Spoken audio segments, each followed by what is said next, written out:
Hi everyone, Helen Blunden here. Hope you're happy, healthy and well. It's time for a new book review today where I share some life lessons out of books that I have been reading. It is post-Easter, so I hope you all had a wonderful Easter break, had a great time with family and friends enjoying the holiday. It was a bit crazy here, a bit chaotic, given that Catholic Easter and Greek Orthodox Easter was the same time this year. So the shops went crazy, and we usually have Easter here. We have all family and friends over, so it can get quite busy.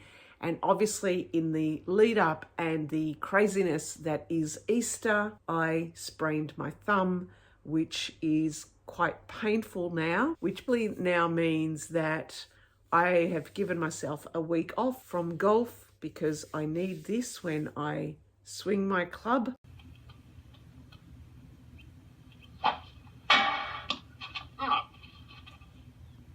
Oh, my arm! It's broken! Good Lord. I'll have more reading time. In the meantime, I thought this is going to be interesting for you if you are a cat lover. We adopted a cat. Some of you might know that we lost our cat Pud over 6 months ago, and I was in grief. It destroyed me. And we thought that it was time to get another cat and give a cat his forever home. And we found the story of Griffith. Griffith is a tabby. He's about a few years old, and he's been in the pound for the first year of his life. And then for the next couple of years, he's been going from foster family to foster family. And his story was so sad. So we thought, right, we have to give Griffith his forever home. And so for the last few days, he's been here with us. He's been settling in slowly. I'm hoping that over the next few months, he comes out of his shell and we get to see the real Griffith, and that he enjoys the space that he has in our home. So what am I talking about today? Let me hold these up. It is Carrie, Soto is Back by Jenkins, Reid. And you're probably thinking, Helen, why do you have 3 books? Don't you just need one? Well, you're right. We do need just one. But you may not know that I run a book club at my local golf club, and we've got about 25 ladies who are part of the club, and it's fascinating to run it, and I love running this book club. It doesn't mean that we get 25 people coming to every monthly meeting, but we do have lots of ladies who are interested in the stories and interested in the books, and whether they can make the club, that is up to them. I go to my local library and I ask them for recommendations, and my local library has a list of books that they specifically give out to book clubs. And this might be of interest to you. If you have a local library, why not approach them, and ask whether they have books that you can borrow in bulk and be able to then loan out during your own club meetings. And that's what I've done, and the ladies now have slowly been returning these books to me in order for others to borrow them from me as well.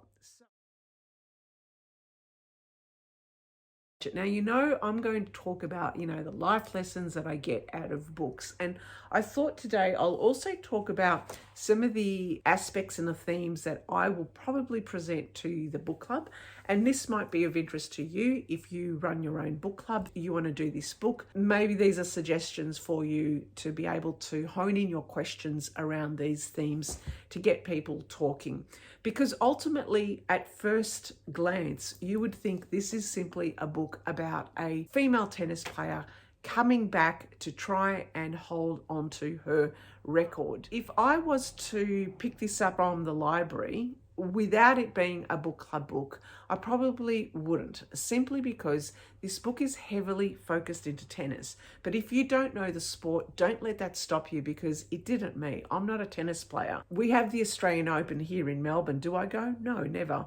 But I do watch it on TV sometimes, but I'm not obsessed by if that makes sense. But reading this book, it was interesting from the point of view, not just the sport, but how elite athletes think and what their mindset is like, and the type of hours and motivating speeches and coaching that they need to be able to be at the elite level of their sport. If anything, this book made me think about golf, and golf is my sport, not anymore for another week. It made me appreciate the type of dedication and motivation and coaching, focus and attention that these people give at the expense of giving up everything else in their life for that sport to reach that top competitive level. This is what this book focuses in, but then it brings in elements of the woman Carrie Soto being of Hispanic background,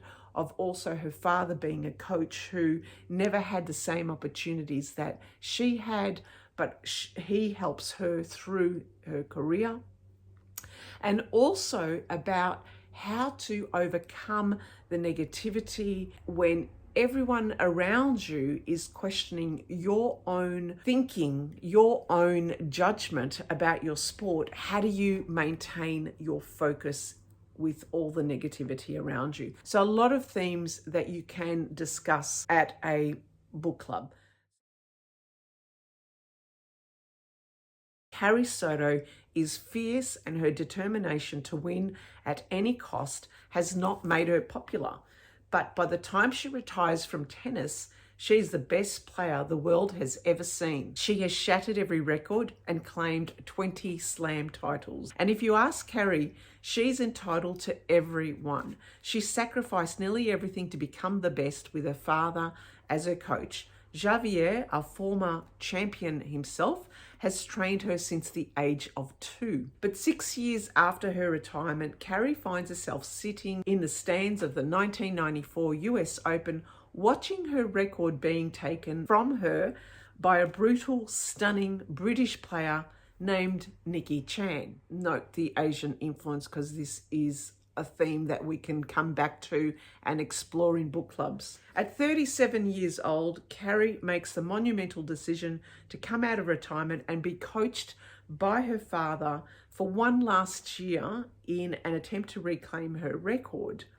Even if the sports media say that they never like the battle axe anyway, here's another element of how everyone around you can put you down by name calling and by derogatory negativity, even if her body doesn't move as fast as it did. And even if it means swallowing her pride to train with a man she once almost opened her heart to, Bo Huntley. Like her, he has something to prove before he gives up the game forever. In spite of it all, Carrie Soto is back for one epic final season in this riveting and unforgettable novel. Taylor Jenkins Reid tells her most vulnerable and emotional story yet. Already, you're probably thinking, you got your mind thinking, we've got the tennis, we've got a female, she's 37 years old, meaning that she's past her prime. We've got a Hispanic lady, we've got an Asian lady in there as well. We've got a coach, a man coach, we've got emotional vulnerability. There are a lot of themes, as you can guess. But on first reading, you're probably thinking, yeah, it's a great story of, a lady coming back. When I was reading this, my first instinct with Carrie Soto was she was horrible. I had to stop myself and say, why do you think that's the case? She wasn't horrible. She had her entire life, ever since she was 2 years old, she was focused on tennis. And all she did was play tennis, think about tennis, strategize with tennis, talk to her father about tennis, and her entire life was all about winning. She didn't see anything else outside of it. The way she relaxed was simply reading gossip magazines. From a reader's point of view, from my point of view, it was so easy to judge Carrie because I thought, what does she know? She doesn't really know the world. She doesn't really understand the world because she hasn't lived with all the things that are happening in normal everyday lives. But what we do find, though, is the more you read, is the more you come to understand Carrie. She's a driven person, and she has gotten herself and her thinking and her mindset to be at the pinnacle, at the top, and she doesn't let anyone else ruin that. Regardless of the situation of her background and the death of her mother and these unresolved feelings and unable to express her vulnerability and her emotion, she could be considered a machine. And so as a reader, initially I thought that I couldn't connect with her simply because She looked at us, she looked at others and saw the same thing that I was seeing of her, that I didn't know anything else. She thought that the others were simply living their lives and not really understanding the truth of life, which was the competition. So this would be a very interesting topic and theme to talk about if you are running this with your book club, of how did you change your perception of Carrie over and through the book. There are lots of themes around ambition, and you can talk about what is ambition, how does it drive people, elite athletes, to get to the top of their game, and what are the sacrifices that they have to make. In this book, Carrie goes through so many sacrifices. She gives up her life, but she gives up her life based on our perception of life. She doesn't have boyfriends, she doesn't get married, she doesn't have children, she doesn't have work, she doesn't have all the other stuff that the rest of us go through normally in our life, because she simply commits to tennis. Life is tennis. Tennis is life. So this concept of ambition, normalizing tennis as being life, is very interesting, because it starts to make you think, well, what would you give up to be successful? And would you have it in you to go to that nth degree, to leave everyone and everything aside, and to commit 100% to your sport or to whatever endeavor? And this was a very interesting concept for me, because as a golfer, as a social golfer, initially when I started playing golf, I was hell-bent on trying to get my handicap down. But I realized quite quickly that in order to play golf, I need to commit lots of hours. And if I need to commit lots of hours, it means I can't read as much as I could. And if it means if I can't read as much as I could, then I'm not doing the things that I really love. Do I really love golf that much? So could you see, that's only when I saw that there's no way I could have been a pro athlete.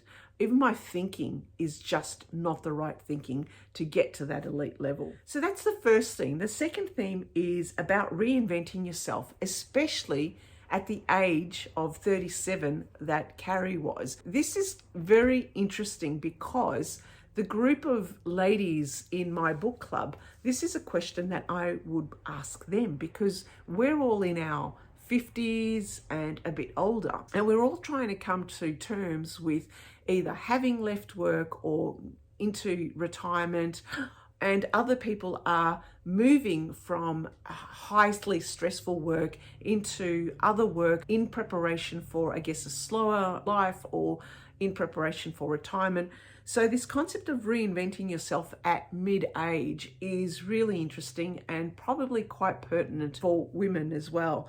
So a question that you could ask is, if you were to reinvent yourself at mid-age, what would you do and how would you do it? In some way, I can understand that what Carrie is doing, because I did elements of that reinvention here, and that's why I started the YouTube channel, and that's why I left my career in corporate learning and development a few years ago, thinking that I'm going to go back into the corporate and do something else. In actual fact, I didn't end up there, because I found life so much more interesting on the outside doing this stuff. What else could we talk about this book? It is the self-worth and how we can switch our thinking of being able to have that in us for us to value our own self-worth and not be validated or put down by external people. Carrie Soto had the name of Battle Axe because she was considered as not emotional and also quite competitive. To her, it was all about winning. And some of the commentary in here from the sports media commentators was actually rude. When you read the transcript of the sports media commentators, you start to think about the commentary of some of the sports commentators on TV with females, where they expect them to be more empathetic, they expect them to be at least grateful for their wins, they expect them to be softer in their wins. And so if anyone, especially females, come up against being too competitive, then it's not seen as nice or relevant or in line with this idea of good sportsmanship. But Carrie stuck to her guns. She didn't care what others thought. She had her own belief in herself and she knew she could do it. And that was the reason at 37, she decided to maintain her wins and get back into tennis to try and fight Nikki Chan. These themes that I mentioned with regards to ambition, reinventing yourself at mid-age, and also having self-worth were themes that we could use in our normal everyday life, and we don't have to make it fit towards a sports element. It's not about that. So some of the questions that I guess this book brings up for me: if you wanted to be successful, what would you commit yourself to? What are you willing to give up as well? The second one is, how would you come back if you had a life or a sport or a particular piece of work? How would you come back to it many years later? What are the difficulties and challenges that you would find? What are you chasing and why are you chasing it? For what purpose?